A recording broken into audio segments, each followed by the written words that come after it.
I'm Linda Coles, and this is Tell Us a Story.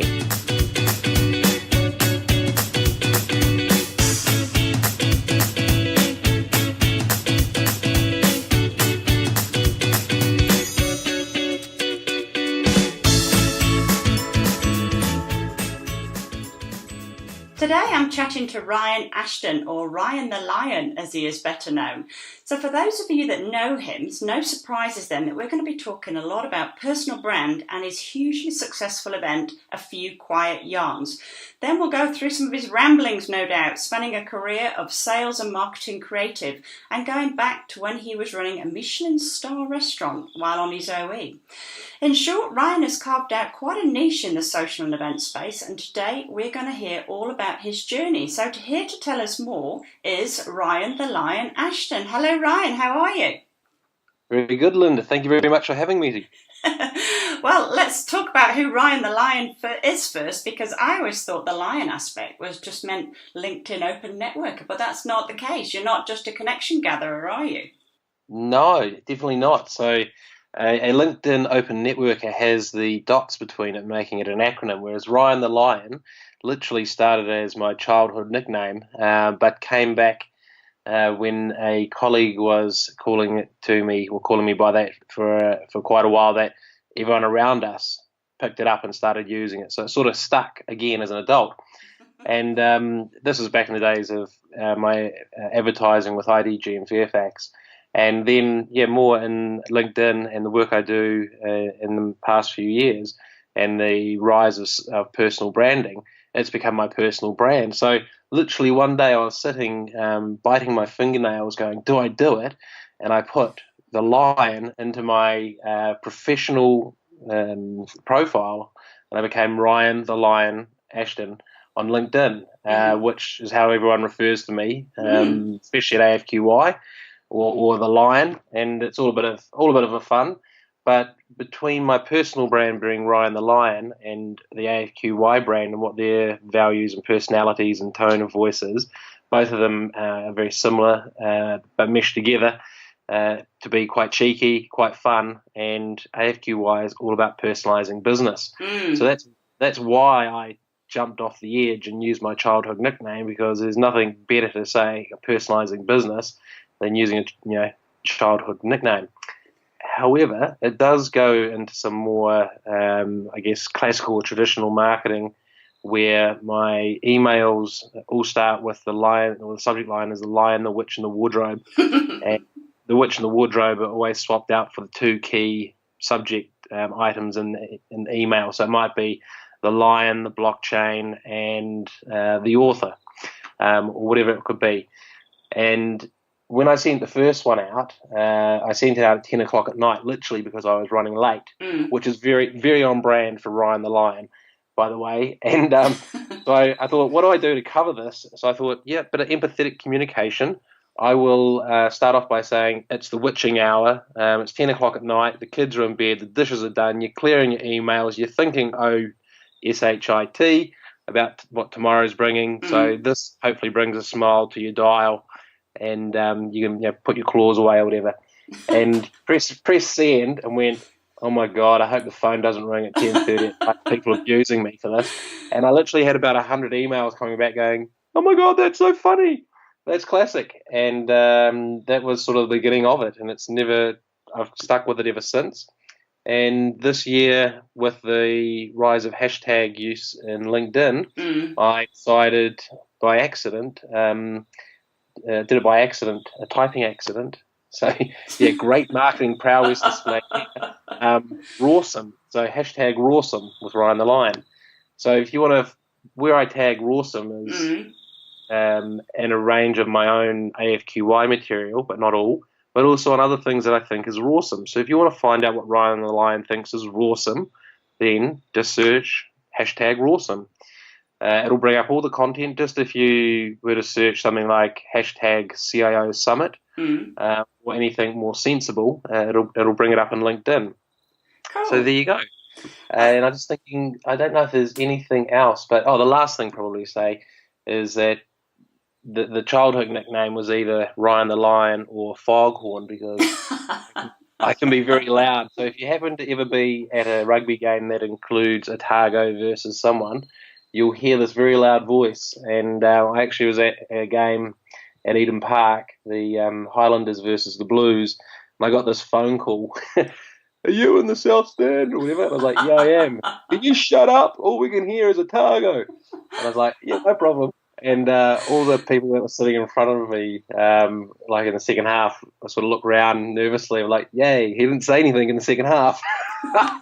So there we go. There's Ryan the Lion in real and related to how I use it as my personal brand. Oh, what a cool story! I mean, I remember my parents, particularly my mother, calling me a foghorn. Actually, not quite the same as Ryan the Lion, and it didn't stick that long. Thankfully, not into my adult years anyway. So let's go back to where you were born and everything, or probably not even that far, because you're actually from Dundee, aren't you? No, sorry, not Dundee, Dunedin. Dunedin, the heart of Otago. So yeah, I was born in Dunedin in Queen Mary Maternity Hospital, and when I was at university, and we moved a couple of mates from other parts of Otago into what is now Colombo or Columbus. No, but Queen Mary Hospital is now a student hostel, and of course my mother, who turned up with some casseroles and whatnot like mothers do at the time, turned around and remarked and went, "Oh, I think that's where my waters broke when I gave birth to you." And of course, a bunch of 18-year-old boys all just about disappeared into the woodwork. But yeah, so I'm from Dunedin. Went on my big OE, as us Kiwis do. Went to your country and hung out in London for about three and a half years, which is where I ran Michelin Star Restaurant for Marco Pierre White. Oh. And yeah, that was funny. And I guess you could also call me a lion because I always landed on my feet. I literally got fired from a job I'd been in for 10 months, and it ended up being a wrong call when I got asked to come back. But by that stage, I'd already been hunting around for a new job and landed on my feet. Went for this trial at Titanic, which is 81 Brewer Street back in the late 90s and Y2K. And it was for a waiter. So 9 waiters trialing for 2 positions. And we had to go and get our Armani suits from wardrobe and everything. So after half an hour, I went to the guy who was running it, who was the assistant general manager, and said, "Oh, excuse me, James, but I'm going to pull out because I'm not a robot. I don't lean over people's shoulders quietly and fill their glasses to 3/4 full, sir. Yes, sir. No, sir."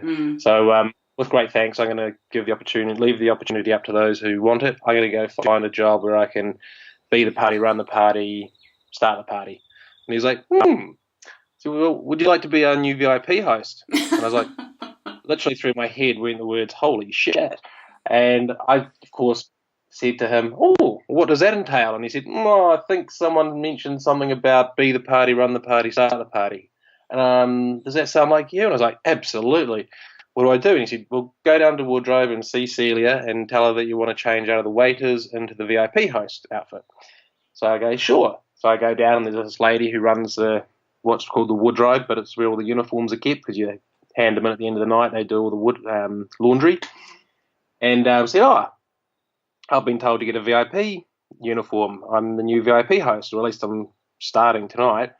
And she said, "Oh, yeah, it's fantastic." So I got out of the plain black suit, and the VIP suit had a red velvet jacket with black lapels. But because I'm a stocky prop, I didn't fit the fancy Armani skinny jackets. So they had a jacket that was big enough for me, but the arms went way over my hands. And the one that fit the length of my arms didn't fit my neck or my shoulders because I'd only just finished playing rugby about 6 months before this. And I was like, "Oh." So I said to Celia, I said, "See those big shears?" And she had those big, those big fashion shears, cutting fabric. I said, "Give me those." So I grabbed the jacket that fit me properly, but the arms were too long. I just hacked the sleeves off this 1,000-pound jacket, which I found out later, and went, "That'll do." Put my bow tie on and all the rest of it, and go and strutted up and went past James, and he was standing beside some lady, which I didn't know who she was, but later found out she was a general manager. I was like, "Yeah, mate, I've got this." And all I could hear quietly, sort of under my breath, was, "Who the was that?" And he goes, "That's our new VIP host. He's here to start the party, run the party, be the party." And she went, "He better be good." And I was walking away going, "Yep, I better be good. I just packed up a 1,000-pound jacket." Yeah. So there you go. And I was the bar manager, VIP host of Titanic, and yeah, had a few other minor stories and incidents. But I might save those to see if we can fit them at the end. So starting off sort of holding events in bars and pubs and restaurants, then, is that where the AFQY, A Few Quiet Yarns, sort of originated from? What really prompted you to start it? It certainly being a party had, animal. yeah, well, it certainly had a big influence. So I came back and got into corporate life because I didn't want to live in the dark hours like a vampire. I certainly enjoyed it and made the most of it when I was a young fella, but didn't want to do it for the rest of my life, although sometimes I do. Maybe shouldn't. No, I could, but shouldn't. But anyway, I came back and was working in construction marketing, and we worked for an organisation that represented 40, 50 building product manufacturers. So the first incarnation, because I learned very quickly, is that people in New Zealand like to do business over a beer, and they break the ice much better over a beer. And you see other people doing it, others are likely to follow their lead. So I started what I called industry events, and literally said to all our clients, "You can come, but you can't bring a business card, you can't bring any marketing stuff, you just come and talk. If the architects and main contractors want your details, they'll ask for it, and then, yeah, sure, get them and whatnot. But this is just about talking and hanging out." And I literally had the MD of the business come into my office and go, "So what's this industry evening you're doing? Tell me about it." And you could see the pain in his face and voice. And so I talked him through it, and he went, "Okay, it sounds good. Well, I've just had one of our clients that pays us over $200,000 a year tell me that they're not allowed to bring a business card. Now, why is that?" And I was like, "Well, that's good." He said, "Well, it better bloody work. If it works, great. If it doesn't, well, we'll sort that out later. But I'll back you on this one. I'll go and tell him he can't bring his business cards." So anyway, we had the event, and one of our clients made the largest sale for their company in Asia Pacific ever. And this was right in the 2002 to 2004. So there's a lot of high-rise buildings being built in Auckland. So I come to work to an applause on Monday morning, and the MD says, "I've just raised the limit on your credit card. Let's get these events rocking. Our clients love them, and I've now just picked up a client who wants to join us because of that event." And I was like, "Great!" So that was the first one ever, and I've done it in, I guess, in every industry. But AFQY grew to be my own, and it's moved with me through my different roles, because every time I changed industry or changed role, I left that behind, and no one really did it. So AFQY was through a range of roles, and now it's my full-time business. And it's cool that you kept that with you yourself and you didn't sort of leave that behind, because that's become part of your brand now, and you've been doing it for a long time. Yeah, well, it's trademarked. It's a business. It's a brand. I don't think anyone else would. And the funny thing is, I've had the odd person try to start up an AFQY without contacting me, and of course the network of people go, "Oh, Ryan, look what's happening over here," and I get in touch with them. So it's an interesting space. There's lots of different aspects to having gone nationwide, being invited to do them in the likes of Milan, Silicon Valley, London. And we've never just got the detail together, because usually I was in a full-time job and that was my focus. People that put a roof over my head get looked after first. And now that it's AFQY, all that can be re-looked at. So now I'm just 100% AFQY and not with an FTE. I can look at that sort of stuff again, and have been doing so. With last year, we ran the nationwide and had it in Auckland, Hamilton, Wellington, Christchurch, Dunedin. And then my lovely wife had to have a major surgery.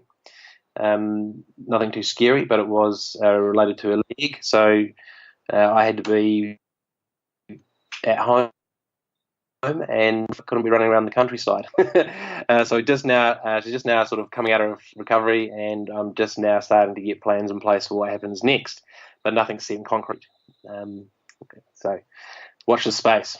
Good. Okay. Well, I've watched it grow. I mean, I've never actually been to a few quiet yarns yet, purely because of my location, and it's usually after work, drinks time. So it means making sure you're either in town so that you're there, or going into town purposely.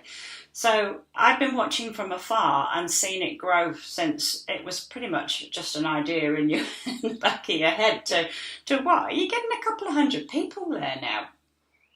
Yeah, well, actually, 6 years ago we had 203 people there, but the venue, it was so packed, like you could almost barely move. You sort of really had to shoulder your way through. Excuse me. And I thought, that's no way to network in a professional sense. It's all right if you're 18-year-olds at a club, giving it the But so I reduced the tickets to 135. And this event, I actually forgot that I left the limit on 200 and ended up selling 168 tickets. So this event was really full.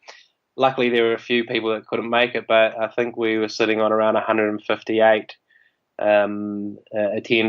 So it wasn't quite as crammed as 203, but it certainly was. Didn't want any more people there. And the other side of it is, as the feedback is being shared with me, when I introduce everybody, it takes too long. So I was conscious of it at this event and actually said, I'm going to stop there. I'm not going to introduce everybody because, and I'd already said that at the event of 203, it took too long, and that's why it was limited. And the crowd went, no, we want you to do everyone. Can you get everyone right? So I was like, okay. So I went round, and I think the only people I missed out were a couple of good mates I won't name because they are short and were standing behind people that are taller. So I literally couldn't see them. I go by sight and go around the room. But that and many other tricks that you could, or back in the hospitality days, we would refer to as crowd engineering, is all about reducing the barriers for strangers to walk up to each other and say, "Hi, my name's Ryan. Are you enjoying this event? Where do you come from? Whatever." And I do some other tricks, as I mentioned, such as say that asking what you do as a job is only the fifth question you may ask. You've got to ask 4 other questions before that, because what happens is people judge each other on what their title is. So when my tagline says "meet the person, not their suit," it probably would make better sense or mean more if I said "meet the person, not their title." Yeah. And I've even had it where my wife came to one of the early ones, and she has a different last name to myself, so some people don't know that she's my wife. And quite a good mate of mine from the industry was like, "Oh, who are you?" And she said, "Oh, Nikki, what do you do?" "Oh, I'm PA to the head of a bank." And I went, "Oh, right, okay, I don't need to speak to you again." And she was kind of like, "Huh." And so was I when I found out, but I only found out, I think, a year ago. So it's been taking about 7 years for her to tell me, because she knew that I would go and talk to that person, and I jokingly did. But the whole thing is that if you meet the person, not their title or their suit, and get to know them, then you're not doing business with a stranger. You're doing business with someone who you know, and therefore have some level of trust. And not that in one night, in a couple of hours, you build complete trust. But here's a brilliant example, right? One guy attended, and it was actually, he was trying to sponsor it, and he said, "What do I tell my boss? We put some money down and we pay for everyone's drinks, and they just talk. And as a sponsor, we don't get to talk." I was like, "Yeah, that's right." He goes, "Well, who's going to sponsor that?" I said, "Lots of other people do." I said, well, why don't you tell me your experience? Well, what happened with you? And he said, I came in, I got a stamp, I went to the bar, I got a drink. Some guy that I hadn't seen for 5 years was waving at me, so I went and joined him and caught up with him. I said, "That's great, you reconnected with someone from 5 years ago." He said, "Yeah." And I was talking to his circle, and one of his mates is into snorkeling. And I'm into snorkeling, and not many people are when you can go scuba diving. As it happens, we both have the same favourite snorkeling spot up north. So before the end of the season, the summer, we arranged for both our families to go up for a weekend, and we're sitting around the campfire having a barbecue sort of thing and talking about the fact that we both work in ITIL. And on Monday, I opened my email, and there was a contract from him, and the question was, is the rate high enough? And we hadn't even talked about it. I didn't even know that it was coming, but it was just a surprise to open my inbox and find a 6-month contract. And the question was, is the rate high enough? The rate was the highest. He said the rate was the highest he's ever received or ever been offered. And it was mind-blowing that he wasn't haggling over a rate. In fact, he was asked if it was high enough. And I said, there you go. That's the story. You go and tell your boss, and that's why he sponsors it, because that's what happens at AFQY. Yeah. So it's a little bit different then. I mean, most people would think of a networking event of you go in, you pick your name badge up off the table, you sort of wander over like Norman No Mates to the drinks table and get a drink, or to the bar and think, oh, what happens if someone says hello, and then, oh, it's all just too scary, too horrible. But it's not like that what you offer, is it? So how does someone for the first time, what would they expect? So this is quite a common thing, and partly why I designed the event as it is. I have my literature, I talk about an environment crafted for it. And I run networking training. I've done a whole range. I provide a whole range of training, but networking especially, because people commonly say, "Oh, just be yourself." But there's a whole range of factors that come into this that I won't go into in this session as to why you behave differently to yourself, and then you think, "I'm not being myself," and you start feeling awkward and silly. And in short, it's you're reading the body language of the other people, and it's making you behave in a way related to their body language, because that's the communication you receive before you even speak. But knowing all this, the idea is that I break down the barriers. So the key one is there's no selling. At most events, and I've been to some events where it's, here's my card, here's my card, here's my card, here's my card, and the person thinks this is literally some sort of reason that I'm going to give them a whole lot of business. And it's impersonal, it's rude, and you sort of think, I don't want to deal with that. Plus, over the years, we all know that salespeople have been given a stereotype, and it's not actually fair. It's not all salespeople. I'm a salesperson. But, the shark-finned, white-shoed car salesperson sort of joke. So the no selling stops that, and that enables the whole community to get together without fear. And a lot of end users have talked about it, and I actually red card people that are selling or flicking their cards out. And I've had to do it twice in 2 years. And the first time I did it, we jumped from 60 attendees to 203, which I talked about earlier. And more recently, I had to do it, and I jumped a little bit, but more importantly, not more importantly, but what the result was, or the evidence or proof that this is important, is that I had about 10 more CIOs attend, including the CIO of a major bank. So it's the people that, and his comment to me was, if I can come along and talk rugby, talk shit, and have a genuine chat, and not feel like I'm being treated like a budget rather than a person, then I'm in. So he actually was meant to be speaking at his own work event, and he handed his speech over to his 2IC to attend AFQY. He'd already told me he couldn't make it, so when he walked in the door, I was like, "What are you doing here?" He's like, couldn't pass it up, had to come and give it a shot. And at the end, he said, "I love it. This is brilliant. It's exactly what you said it was." And no one tried to sell to me. I didn't have to tell them not to. And I talked to a lot of people about a lot of different things, good rugby chats. This is it. This is great. This is what, Social. So it's social, isn't it? So that's validation of it. But the other thing is the introductions, and I literally take the piss out of people I know well enough and the people I know that can handle it. So, I'll tell stories, I'll tell jokes, I'll make comments. Sometimes they're not actually that funny, and people laugh at me because it was such a doofus comment. But as long as people are laughing, it's relaxing them and breaking down the barriers. And I sort of joke that, if I'm the worst, then you aren't going to be the worst, and therefore people relax. But when I do the second or third round of introductions, I don't do a full round, but what I do is I'll pick on people. So, for example, if two people work together and I've seen them standing there talking together all night, I'll say, "Hey, John, Sally, you work together. You can talk to each other at the office." So at the next introductions, I'm going to ask for a show of hands who you have introduced yourself to and if there's not enough hands go up, I'm going to kick you both out. So, John, you go around the room left. Sally, you go around your room right. And hey, everybody, I want you to remember to stick your hand up if they introduce themselves to you. And again, it's only people I know that can handle it. If they were shy, first time, etc., I wouldn't do that to them. But what it does is the people who are shy, when it's the first time, they go, wow, okay. It's like a free-for-all. We can, just get in there. You don't have to worry about, can I talk to that person? Of course you can.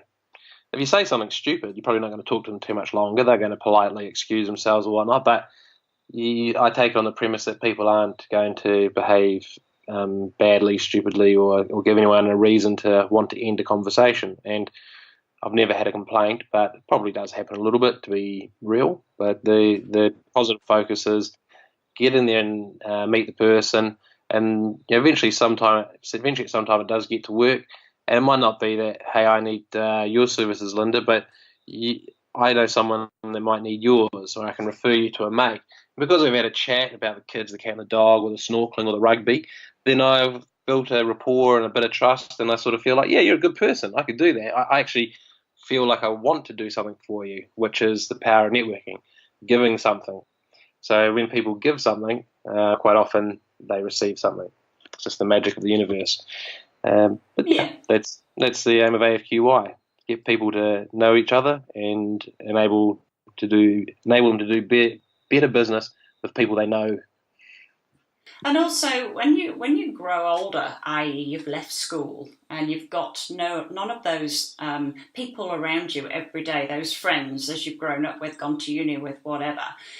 Yeah. We don't make friends the same as adults as we do when we were kids, because we move in different circles. If you get married, you maybe have children, so you start a social circle around your children. If you don't have children, and I've never had children, you have to find other ways to build that social circle. And that could be going to the squash club or Zumba or cycling or whatever.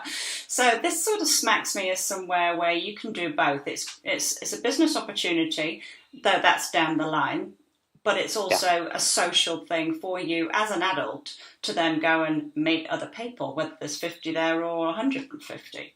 And a great opportunity. And the no selling rule is attractive because everybody knows it, and you have to talk about other stuff first. And one of the questions I ask when I'm going to a traditional, and I'll say traditional because I'm not classing yours as a traditional sort of, name badge coffee type thing, is what's keeping you busy at the moment? Because again, it doesn't have to be about work. You're just trying to start a conversation and see what the character in front of you is like, and see if there's any synergies.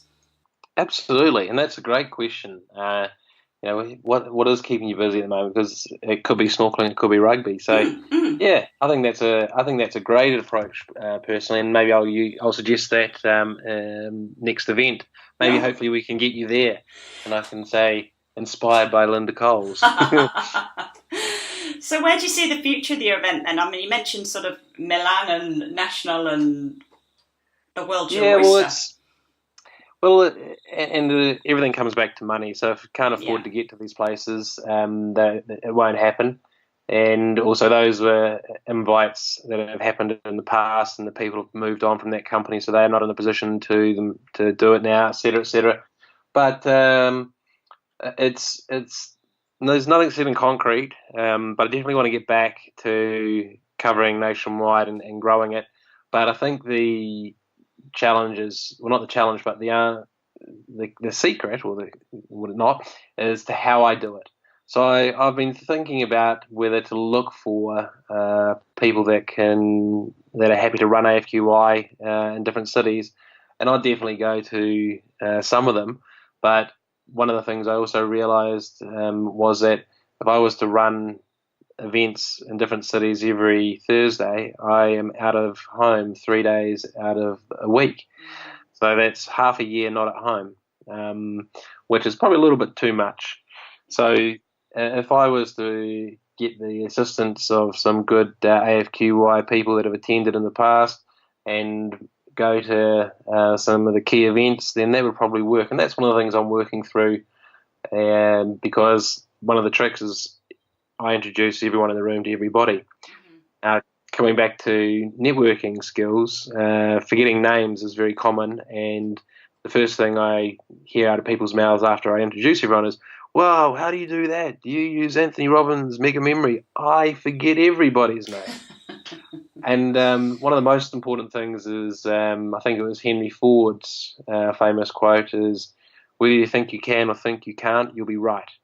So people have to stop telling themselves they can't remember names and put some effort into doing it, because it can be done.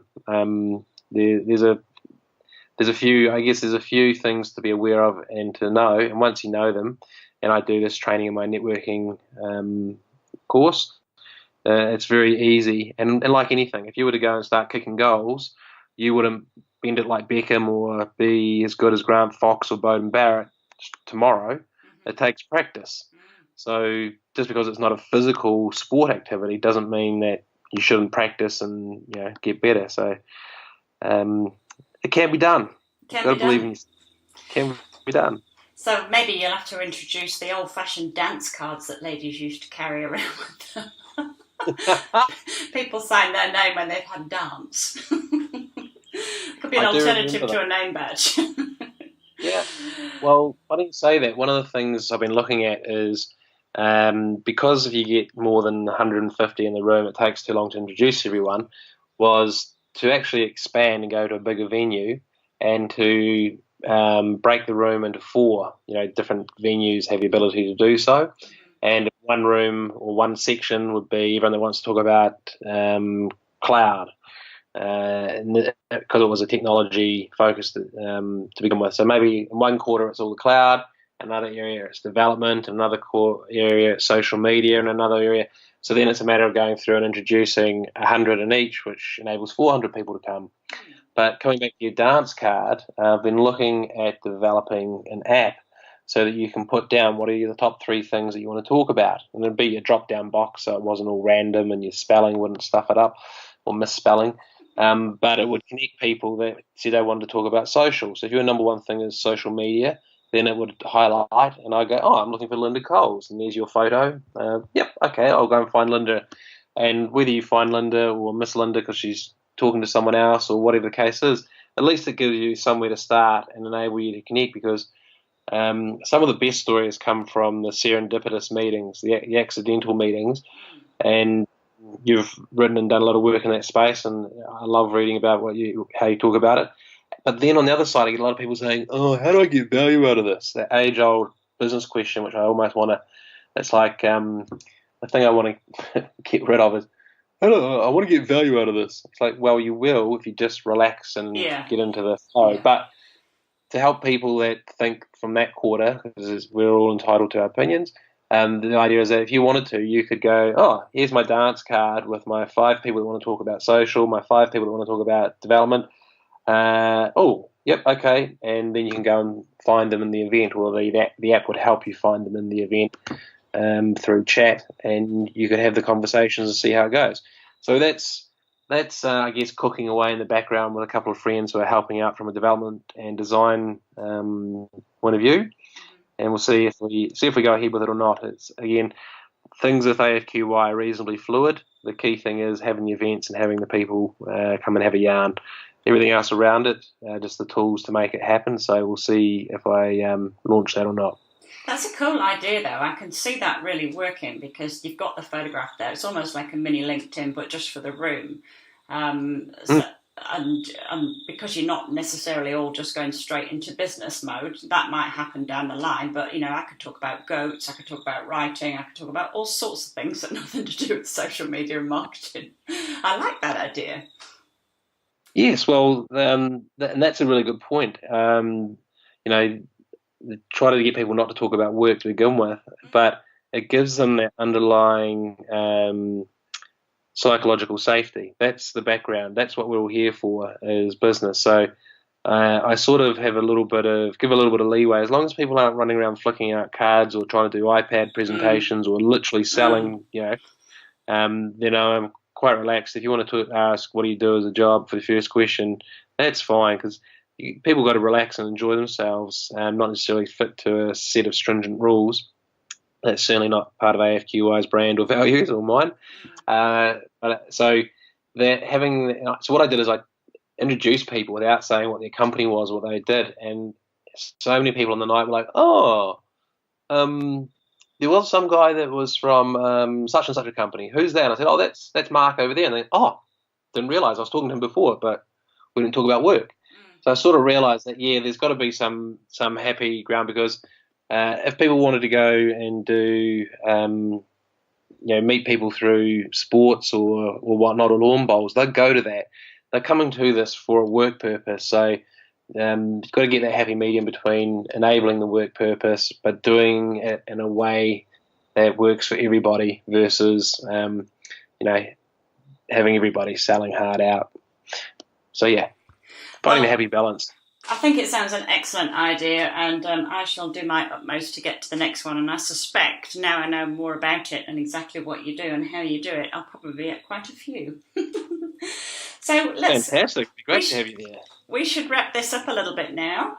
So I'm going to ask you your one piece of advice on absolutely anything, Ryan. What is it? Your life, love, and universe. What is your one piece of advice you want to tell everybody?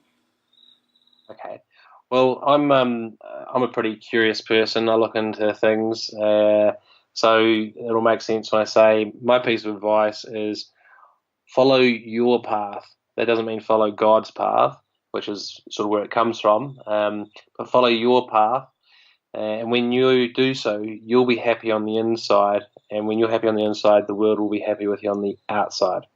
Now, that's coming from a kid who loved his art, but got pushed into doing physics and maths and everything at school, was never able to do art. But when he left school, he ended up taking his first job as an art director and being part of a team that won 7 awards and really loving it. So follow your path, not the one that other people say you should, and you'll be good. You'll be good. So there you go. And it's never too late. It's never too late to get on your path. Nice one, thank you. So where can people find out more about A Few Quiet Yarns? Where do you want to direct them to? If you go to the website, and it's literally afqy.co.nz, then you'll find most things there. And if you need anything more, feel free to contact me. You'll find my contact details on the website. But while I have afqy.co.nz as the website, my email is ryanthelion@afewquietyarns.co.nz, which is almost the alphabet. So hop into the website, it's easier to type, and go from there. Great. Well, thanks ever so much for that. It's been an absolute pleasure having you on, and I think I shall be on my way to the next one. And I strongly suggest everybody that can get to Auckland, because they're only in Auckland at the moment, aren't they, gets along to Ryan's next event. Thank you very much for having me, Linda. It's been fantastic. You're welcome. Speak again soon. Will do, at AFQY, hopefully. You've been listening to Tell Us a Story. Why not subscribe or rate us next time you're on iTunes?